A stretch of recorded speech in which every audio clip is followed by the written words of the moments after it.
अस्सलाम वालेकुम स्टूडेंट्स। आज का हमारा टॉपिक है unit number 7 properties of matter numericals. Problem जो हैं उनको हम 2 पार्ट्स में डिवाइड करेंगे। सेकंड पार्ट है इसका, a head of a pen is a square of side 10 millimetre, find the pressure on it due to a force of 20 newton. अब यहाँ सामने आपको एक पेन है, उसकी हेड दिखाया हुआ है और वो स्क्वायर है, उसकी सिर्फ वन साइड बताई हुई है, डेट इज़ 10 मिलीमीटर। अब पहले तो आपने इसका एरिया फाइंड आउट करना है, क्योंकि जब हमें प्रेशर चाहिए तो हमने इसका रिलेशनशिप पढ़ा हुआ है, pressure is equal to force divided by area. इसके अकॉर्डिंग हमारे पास लेंथ है और हमने एरिया फाइंड आउट करना है, लेंथ मल्टीप्लाई लेंथ। अब हमारे पास है 10 multiply 10 that is equal to 100 millimetre square. यहाँ पे जो बात आपने जो याद रखनी है, जिसको आपने मेन फोकस रखना है, वो ये है कि आपने इस मिलीमीटर को कन्वर्ट करना है इनटू मीटर। अब ये एरिया है, सो यूनिट होगा उसका मिलीमीटर स्क्वायर, तो आपने इसको कन्वर्ट करना है मीटर स्क्वायर में। अब 1 मिलीमीटर इक्वल होता है 1 डिवाइडेड बाय 1000 मीटर्स के, तो ये मिलीमीटर स्क्वायर है, तो आप 2 टाइम्स इसको 1000 से डिवाइड करेंगे, तो आंसर आएगा आपका 1 मल्टीप्लाई 10⁻⁴ मीटर स्क्वायर। अच्छा जी, उसके बाद उसने कहा find the pressure on it due to a force of 20 newton. तो फोर्स कितनी आ गई आपके पास? 20 न्यूटन। रिक्वायर्ड आपने क्या है, आपके पास प्रेशर फाइंड आउट करना है। आपने फॉर्मूला है आपके पास प्रेशर का, pressure is equal to force divided by area. Pressure divided is equal to force divide by area. Force है 20, एरिया है आपके पास 1 मल्टीप्लाई 10⁻⁴। इसको आप जब डिवाइड करेंगे तो आंसर आएगा आपके पास 2 मल्टीप्लाई 10⁵ न्यूटन पर metre square, that is also equal to a Pascal. So pressure on pin square is 2 multiply 10⁵ newton पर मीटर स्क्वायर। उसके बाद है हमारे पास प्रॉब्लम नंबर 7.7। इसमें हमने स्टेटमेंट है a uniform rectangular block of wood 20 centimetre multiply 7.5 centimetre multiply 7.5 centimetre. यहाँ पे आपके पास रेक्टेंगुलर ब्लॉक है और उसकी साइड्स बताई हुई हैं। सामने ब्लॉक बना हुआ है, उसकी साइड्स बताई हुई हैं। And a mass of 1000 gram stands on a horizontal surface with its longest edge vertical. Find, दो चीज़ें यहाँ पे आपने फाइंड करनी है, pressure exerted by the block on the surface and the density of the block. Given data में आपके पास है area of the block a 7.5 multiply 7.5, ये इससे हमारे पास एरिया आ जाएगा इसका, that is equal to 56.25 centimetre square. यहाँ पे भी आपने बात देखनी है कि यूनिट हमारे पास सेंटीमीटर है, so 1 centimetre is equal to 1 divided by 100 metres. So यहाँ पे 2 सेंटीमीटर्स हैं, तो इसको हम 100 से 2 टाइम्स डिवाइड करेंगे, तो आंसर हमारे पास आएगा 5.625 multiply 10⁻³ metre square. Mass of the block m is equal to 1000 gram, 1000 gram है, इसको किलोग्राम में चेंज करेंगे तो डिवाइड करेंगे 1000 से, तो आंसर आपके पास आएगा 1 किलोग्राम। फाइंड आउट आपने करना है pressure and density of the wood. Formula हमारे पास प्रेशर का है, pressure is equal to force divide by area, density का हम आगे देखेंगे। So pressure is equal to force divided by area. अच्छा, अब यहाँ पे आप देखें कि आपके पास फोर्स गिवन नहीं है। अब आपने क्या करना है, आपको पता है कि ये जो ब्लॉक है आपका वर्टिकली डाउनवर्ड अपनी वर्टिकल पोजीशन पे खड़ा हुआ है और इस पे वेट जो है वो इसका एक्ट कर रहा है डाउनवर्ड। सो यहाँ पे हमारे पास फोर्स जो आएगी वो इक्वल होगी वेट के, तो हम मैस के अकॉर्डिंग यहाँ पे फॉर्मूला अप्लाई करेंगे, weight is equal to mg divided by area is equal to, mass है हमारे पास 1, जी की वैल्यू आपको पता है ग्रेविटेशनल कांस्टेंट है ये, सो 10, एरिया आपके पास है 5.625 मल्टीप्लाई 10⁻³ इन दोनों को डिवाइड करेंगे तो हमारे पास आंसर आएगा 1778 न्यूटन पर मीटर स्क्वायर। इसके बाद आपने डेंसिटी फाइंड करनी है वुड की। To find the density of the wood, so first we find out the volume of the wood. So density is equal to mass divide by volume. So volume of the wood हमारे पास given data में हमारे पास था 20 centimetre multiply 7.5 centimetre multiply 7.5 centimetre, इन सब को multiply करेंगे तो हमारे पास आंसर आता है 1125 सेंटीमीटर क्यूब। अब यहाँ पे सेंटीमीटर है तो इसको हमने मीटर में कन्वर्ट करना है, सेंटीमीटर क्यूब है तो इसको 3 टाइम्स हम 100 से डिवाइड करेंगे, आंसर आएगा आपका 1.125 मल्टीप्लाई 10⁻³ मीटर क्यूब। तो डेंसिटी ऑफ द वुड होगी, फॉर्मूला आएगा mass divided by volume. Mass हमारे पास है 1 kg और वॉल्यूम हमारे पास है 1.125 मल्टीप्लाई 10⁻³ इसको डिवाइड करेंगे तो आंसर आपके पास आएगा 888.8 किलोग्राम पर सेंटीमीटर पर मीटर क्यूब। सो इसको राउंड ऑफ करेंगे तो 889 किलोग्राम पर मीटर क्यूब। उसके बाद हमारे पास प्रॉब्लम नंबर है 7.8। अ cube of glass of 5 centimetre side and the mass of 306 gram has a cavity inside. If the density of a glass is 2.55 gram per centimeter cube, find the volume of the cavity. अच्छा, यहाँ पे आपके पास उसने one side दी हुई है आपको cube की, एक क्यूब सामने देखें तो उसके दरमियान में कैविटी दिखाई दी हुई है, रबर क्यूब है इसके अंदर कैविटी, आप ग्लास क्यूब है इसके अंदर कैविटी दिखाई हुई है। तो कैविटी का मतलब होता है एम्प्टी स्पेस, तो हमने ये एम्प्टी स्पेस फाइंड आउट करनी है। इसको समझने से पहले आप ये देखें कि अगर हमारे पास, मैंने ये डिफरेंट शेप्स यहाँ पे बनाई हुई है, स्फीयर है, क्यूब है, सिलेंडर है, पिरामिड है और कोन है। अगर हमारे पास इसमें से मुझे स्फीयर का या क्यूब का या कोन का मैस पता हो और मुझे इसकी डेंसिटी पता हो तो मैं इसका वॉल्यूम फाइंड आउट कर सकती हूँ। ठीक है, अब उसका फॉर्मूला हमने रिलेशनशिप पढ़ा हुआ था volume is equal to mass divided by density. किसी भी ऑब्जेक्ट का यहाँ लिखने की भी यही वजह है कि अगर हमारे पास कोई 3D शेप्स हैं तो हम उनका, हमारे पास मैस हो, डेंसिटी हो, तो हम उसका क्या फाइंड आउट कर लेते हैं, वॉल्यूम इजीली फाइंड आउट कर सकते हैं। सो यहाँ पे उसने हमें ग्लास जो है उसकी डेंसिटी दी हुई है और उसका मैस हमारे पास गिवन है और एक साइड उसकी गिवन है। अब हमारे पास लेंथ है 5 सेंटीमीटर क्यूब, वॉल्यूम है हमारे पास, अब हम वॉल्यूम फाइंड आउट कर सकते हैं 5 × 5 is equal to 125 centimetre cube. अब ये जो हमारे पास वॉल्यूम आया है ये आपका ग्लास का है इंक्लूडिंग द कैविटी, इसमें कैविटी इंक्लूड है। उसके बाद मैस है 306 ग्राम, डेंसिटी ऑफ ग्लास 2.25 ग्राम पर सेंटीमीटर क्यूब। यहाँ पे अगर आप देखें हमारे पास जिस यूनिट में हमारे पास डेंसिटी है हमने मैस को उसी यूनिट में रखा है और लेंथ को भी उसी यूनिट में रखा है, हमने यहाँ पे यूनिट कन्वर्जेंस नहीं की। उसके बाद है वॉल्यूम ऑफ द कैविटी, ये हमने फाइंड आउट करना है, volume is equal to mass divided by density. Volume of the cube except cavity, volume except cavity is equal to mass divided by volume. अब जो हमारे पास मैस था वो cavity को इंक्लूड करके था, उसके बगैर नहीं था। सो मैस इसका क्या है 306 और इसका जो डेंसिटी है वो क्या है 2.55। तो यहाँ पे क्या आया हमारे पास, वॉल्यूम कितना आया एक्सेप्ट कैविटी, जिसमें कैविटी इंक्लूड नहीं है। सो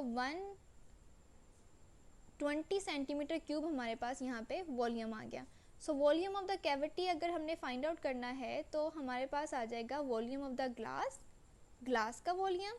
उसके बाद volume of the cube except cavity, हमारे पास सबसे पहले वॉल्यूम ऑफ द ग्लास आया था 125 सेंटीमीटर क्यूब और उसके बाद हमने जब वॉल्यूम निकाला था तो वो कैविटी के बगैर था एक्सेप्ट कैविटी, तो वो आया 120। यहाँ पे आप देख भी सकते हैं कि दोनों में डिफरेंस भी आ रहा है, एक कम है और एक ज़्यादा है। ऑब्वियसली जिसमें एम्प्टी स्पेस है वो कम होगा वॉल्यूम, जिसमें जो इंक्लूडेड है उसमें उसका वॉल्यूम क्या होगा, ज़्यादा होगा। तो इसको माइनस करेंगे तो वॉल्यूम ऑफ द कैविटी आ जाएगा दैट इज़ 5 सेंटीमीटर क्यूब। उसके बाद हमारे पास प्रॉब्लम नंबर है 7.9। A object has weight 18 newton in air. यहाँ पे हमने जो है हम जो object divided by weight of the object in air multiply weight of the object in, यहाँ पे माइनस आना चाहिए, it's my mistake, minus weight of the object in water multiply density of the water. अब W1 है हमारे पास divided by W1 minus W2 multiply density of the water. So 18 divided by 18 minus 11.4 multiply 1000। तो यहाँ पे हमारे पास answer आएगा 27 kilogram पर मीटर क्यूब। सो हमारे पास टेबल है यहाँ पे, बुक पे अगर आप टेबल देखें तो इसमें हम मैच करेंगे तो वो डेंसिटी ऑफ एल्यूमिनियम बन रही है दैट इज़ 27,000 किलोग्राम पर मीटर क्यूब। तो ये नियरली आंसर अप्रॉक्सीमेट आ रहा है, तो ये ऑब्जेक्ट क्या होगा, एल्यूमिनियम होगा। उसके बाद हमारे पास है problem number 7.10। A solid block of would of density 0.6 ग्राम पर centimetre cube, weight 3.06 Newton in air, determine volume of the block and the volume of the block immersed when placed freely in a liquid of density of 0.9 centimeter। अच्छा, यहाँ पे एक हमें दिया हुआ है उसका ब्लॉक को एयर में सस्पेंड किया हुआ है और एक ब्लॉक को इमर्स किया हुआ है और दोनों का हमने वॉल्यूम फाइंड आउट करना है। सो हमारे पास गिवन डाटा में है wood density in the air 0.6, so weight of the block in the air W is equal to 3.06 newton and density of the liquid, जो लिक्विड यूज़ किया गया है डेट इज़ 0.9 ग्राम पर centimetre cube.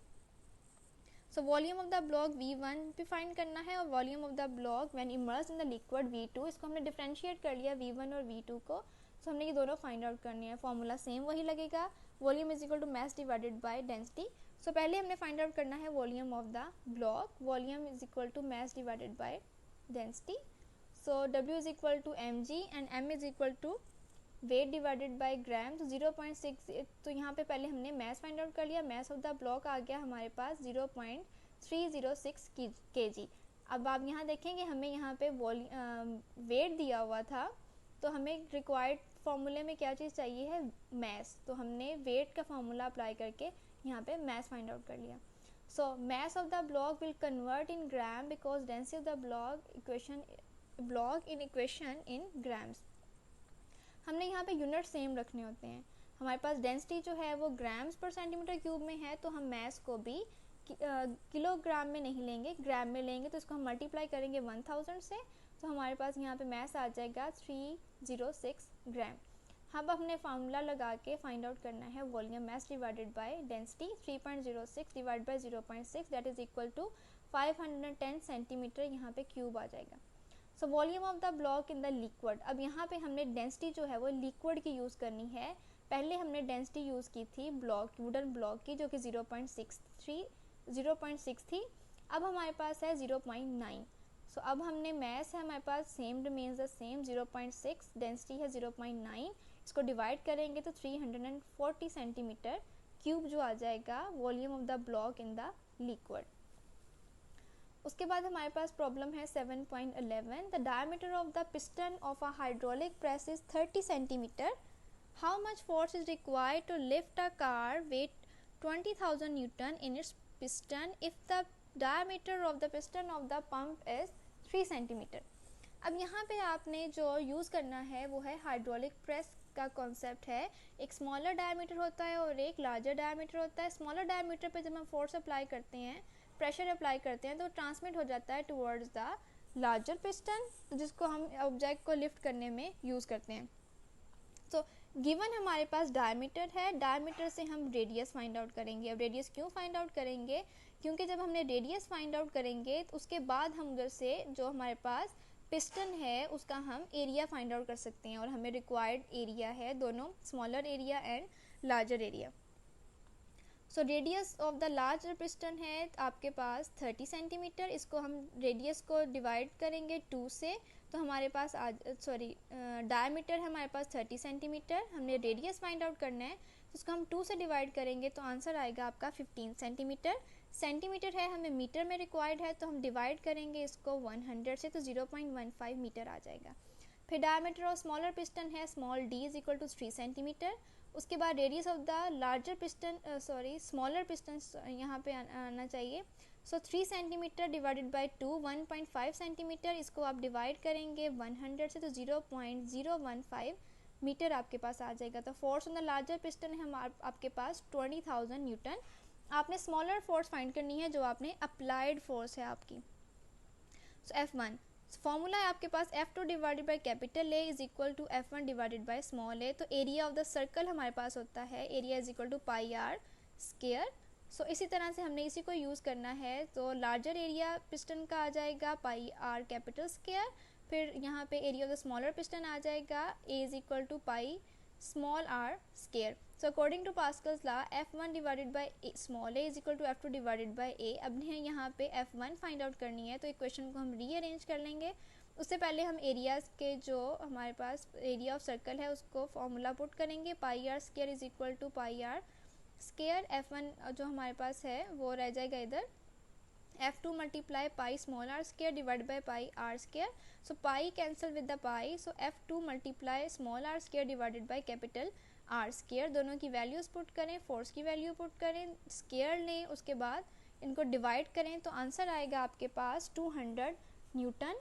Force applied on smaller piston is 200 newton. Last numerical है हमारा इस chapter का, a steel wire of a cross section area 2 × 10⁻⁵ metre square is stretched to 2 millimeter by a force of 4000 Newton. Find the Young's modulus of the wire. The length of the wire is 2 metre. अब यहाँ पे आपको initial length दी हुई है 2 metre है, जो आपने find out करना है यंग्स मॉडुलस। अब यहाँ पे आपके पास यंग्स मॉडुलस, आपने बड़ी डिटेल में क्वेश्चन जो है उसको, आपने टॉपिक जो है उसको पढ़ा है। उसका फॉर्मूला है आपके पास force multiply original length divided by आपके पास है area multiply change in length.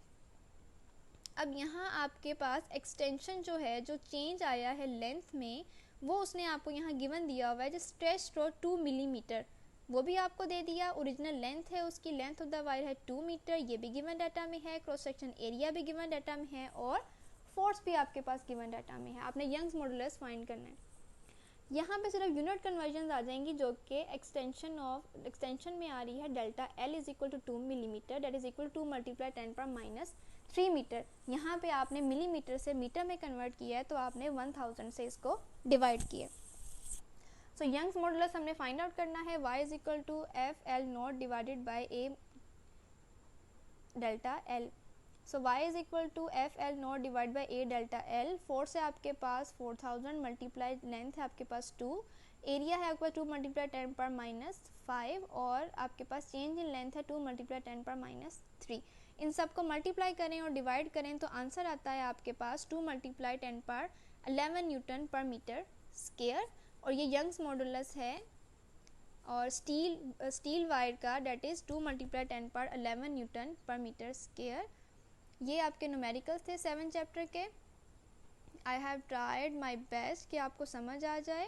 Thank you so much. आपने इनको प्रैक्टिस भी करना है और अच्छे तरीके से इसको रजिस्टर पे राइट भी करना है।